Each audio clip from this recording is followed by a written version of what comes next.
सर्वांचे मार्गदर्शक आदरणीय नेते,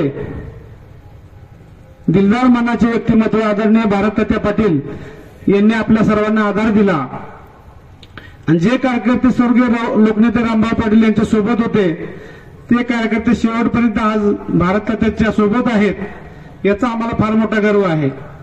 सत्ता असो नाही तर नसो, परंतु तात्यांचं व्यक्तिमत्व हे जनतेत मिसळून काम करणारे व्यक्तिमत्व आहे। त्यांना आदरणीय लोकनेते आमचे मार्गदर्शक आनंदराव बापू पाटील यांची नेहमीच साथ लावलेली आहे। बापूंचं मार्गदर्शन आम्हाला नेहमीच या ठिकाणी मिळालेलं आहे। आज आटपाडीची नगरपंचायत व्हावी म्हणून जर खरा कोणी प्रयत्न केला असेल तर तो भारततात्या पाटील यांनी केलेला आहे। कारण आटपाडी नगरपंचायत होऊनच हे काही नेत्यांची भूमिका होती सुरेशभाई, त्याला छेद देण्याचं काम या ठिकाणी आमच्या नेत्यांनी केलेलं आहे। आटपाडीची ग्रामपंचायतच राहावी, आटपाडीचा विकास होऊ नये असं काही लोकांना वाटत होतं, पण तात्यांच्या मनात एक खंत होती की एवढं मोठं शहर विस्तारायला लागलंय आणि आपली नगरपंचायत काय होत नाही। महाराष्ट्र शासनानं आदेश काढला, ज्या तालुक्याच्या ठिकाणी ज्या तालुक्याची लोकसंख्या किमान 20,000च्या पुढे आहे त्या तालुक्याच्या नगरपंचायत्या अस्तित्वात आणायचा असा जी.आर. निघाला आणि प्रत्येक तालुक्याला नगरपंचायती झाल्या। आपल्या शेजारील तालुक्यामध्ये कवटेमंकाळ असेल, खानापूरला सुद्धा नगरपंचायत झाली, त्या गावाचा विकास होऊ लागला। इकडे श्रीपूर माहुंगला सुद्धा नगरपंचायत झाली आणि आटपाडीचं दोहडं कुठं भिजत राहिलं याचं त्या नेत्यांना खंत वाटली, म्हणून भारततात्यांनी हा कायदेशीर पाठपुरावा केला। अगदी कोर्टामध्ये तात्यांनी याचिका पहिली दाखल केली, आटपाडी नगरपंचायत का होत नाही।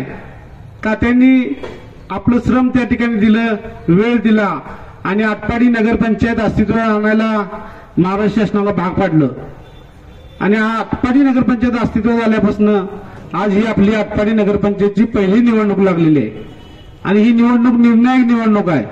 कारण स्वाभिमानी विकास आघाडी याचा उद्देशच एक आहे की समाजाचा विकास झाला पाहिजे, गावाचा विकास झाला पाहिजे आणि सर्वसामान्य जनतेवरती अन्याय नाही झाला पाहिजे, त्याचा न्याय मिळाला पाहिजे, त्याची कामं झाली पाहिजेत हे उद्देश घेऊन ही आघाडी काम करते। आणि आज आटपाडी नगरपंचायतची पहिली निवडणूक लागलेली आहे आणि या निवडणुकीमध्ये स्वाभिमानी विकास आघाडीची भूमिका काय असणार आहे यासाठी आज आपण कार्यकर्त्यांचं मत आजमावण्यासाठी आज ही बैठक आवर्जून बोलवलेली आहे।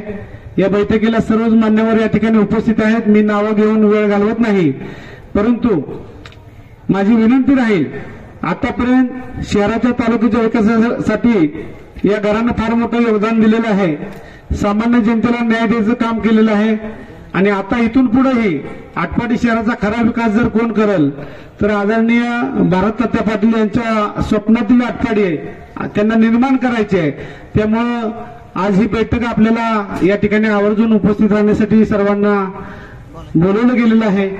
आपणा सर्वांना विनंती राहील की आपण आपली काय जी भूमिका आहे ती प्रत्येकानं आपलं ज्याला बोलायचं आहे त्यानं आपलं इथं येऊन मत मांडायचं की तात्यांनी काय केलं पाहिजे, कुणासोबत गेलं पाहिजे, आपण आघाडी केली पाहिजे काय, कुणावर युती करून आपण ही निवडणूक लढवली पाहिजे, कशा पद्धतीनं आपलं नियोजन असावं याच्यासाठी मी सर्व कार्यकर्त्यांना विनंती करेन। मी जास्त वेळ घेणार नाही कारण बोलणारे बरेच कार्यकर्ते आहेत। आपण या ठिकाणी आवर्जून येऊन आपली भूमिका सर्वांनी मांडायची आहे। त्या भूमिकेच्या अनुषंगाने आदरणीय आपले नेते भारततात्या पाटील, आनंदराव पाटील हे नक्कीच आपल्या सर्वांच्या भावना जाणून घेतील आणि आपलं मत ऐकून घेऊन या ठिकाणी योग्य असा निर्णय, विकासाच्या दृष्टीने निर्णय या ठिकाणी आदरणीय तात्या घेतील असा आपल्या सर्वांना विश्वास आहे। आपला तात्यावर विश्वास आहे म्हणून आपल्या मोठ्या विश्वासानं तुम्ही या ठिकाणी मोठ्या संख्येने उपस्थित झालेला आहात। जास्त वेळ न लावता मी तुमचं सर्वांचं या ठिकाणी मनपूर्वक पहिल्यांदा स्वागत करतो आणि प्रत्येक कार्यकर्त्यानं या ठिकाणी आपलं मत या ठिकाणी आवर्जून मांडायचं आहे, आपली भूमिका स्पष्ट करायची आहे, ज्याला जे वाटते ते बोलायचं आहे। इथं कुणालाही बंधन नाही, तुमच्या मनातल्या भावना या ठिकाणी तात्या ऐकून घेऊन आपण निर्णय घेणार आहोत आणि आपल्या परंपराच राहिलेली आहे की आपण कार्यकर्त्यांना विश्वासात घेतल्याशिवाय कुठलीही निवडणुकीचे आपण निर्णय जाहीर करत नाहोत। आपला आतापर्यंतचा इतिहास आहे, ग्रामपंचायतची निवडणूक असलेल्या जिल्हा परिषद असू द्या, विधानसभा असू द्या, लोकसभा असू द्या, आपण पहिलं कार्यकर्त्याचं मत आजमावून घेतो आणि आपण आज या ठिकाणी या ऐतिहासिक अशा ठिकाणी ह्या जागेला फार मोठा वारसा आहे बापू. कारण आपण याच्या अगोदरच्या ज्या ज्या निवडणुका जिंकलेल्या आहेत त्या याच जागेने जिंकलेल्या आहेत. याच जागातून आपण सुरुवात केली होती. म्हणून आवर्जून परवा दिवशीच आदरणीय तात्यांची आमची दगडूकाळ्यांची चर्चा झाली गाडीत लग्नावरून येताना की आपण बैठक घ्यायची आहे. मग रविवारी बैठक घ्यायची ठरली. आपण म्हणलं या ठिकाणी बैठक घेऊया कारण ह्या जागेला फार मोठा वारसा आहे. स्वर्गीय लोकनेते रामभाऊ पाटलांची जिल्हा परिषदची निवडणूक असेल, ग्रामपंचायतच्या निवडणूक असेल, बऱ्याचशा 3-4 निवडणुका आपण या ठिकाणी सुरुवात केली आणि या जागेमध्ये यश आलेलं आपल्याला आहे. त्यामुळे आपण आज ह्या जागेत आवर्जून पुन्हा एकदा सुरुवात केलेली आहे. कार्यकर्त्यांनी आपल्या भावना या ठिकाणी व्यक्त कराव्यात, त्याच्यावर तात्या निर्णय घेतील. आपण बोलावं, बोलल्याशिवाय आंबाडे ऐकत नाहीत ही म्हण आहे. त्यामुळे आपण सर्वांनी बोलून भावना व्यक्त कराव्यात. तात्या आपला त्यांचा निर्णय घ्यायचं फ्रीडम त्यांना कार्यकर्ते वतीने मी देत आहे. जय हिंद.